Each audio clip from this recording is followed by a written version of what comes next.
In this clipping, we talk about the making of nationalism in Europe. Meaning to say, which were those factors which contributed to nationalism in Europe. First of all, we see that when industrialization started in Europe, there was large scale production, the income of the people increased, there was awareness, trade continued, and with all this actually emerged a strong middle class. Middle class which was educated, which was aware, which actually had money also, and which wanted to change the systems in Europe. Now with this middle class, as they had been oppressed and suppressed in the past, were looking for certain changes. And what they demanded was, first of all, a representative government for the country. That is, a government which was elected by the will of the people, and a government which would look after the welfare of the people. So a representative government was the first demand of the middle class of Europe, which had emerged due to industrialization. Now they also wanted that the old regime, the autocratic rulers, should be abolished, and it should be brought to an end, bringing in a kind of democratic government. Whatever restrictions were there on the trade, they wanted that they should be abolished. Because of industrialization, there was a lot of trading activity which was going on.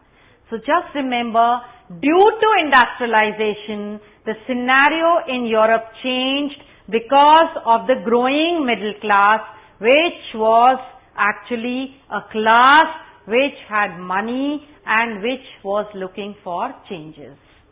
When all this was going on, there also emerged in Europe what is called as economic nationalism or liberalism. That is when Napoleon came and he gave a Napoleonic code of law, and this gave right of equality, the right to property and other changes, followed by it in other nations.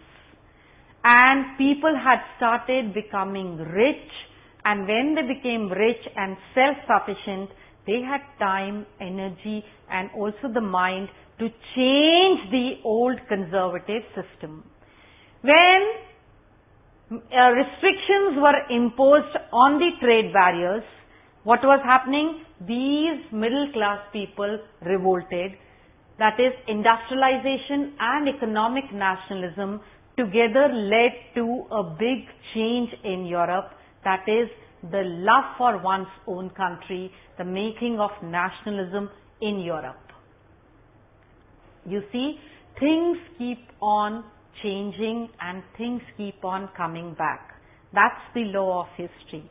That is, you will see that changes do occur, but history keeps repeating itself.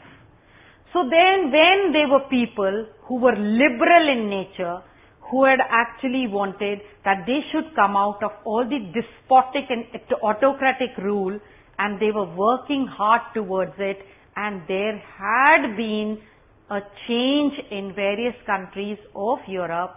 This was not liked by a set of people who had been ruling Europe in the past. And these people are called as the conservative people. And they started conservatism in Europe after 1815. Now these conservative people, they actually believed that the old regime was the best possible government that the people could have had.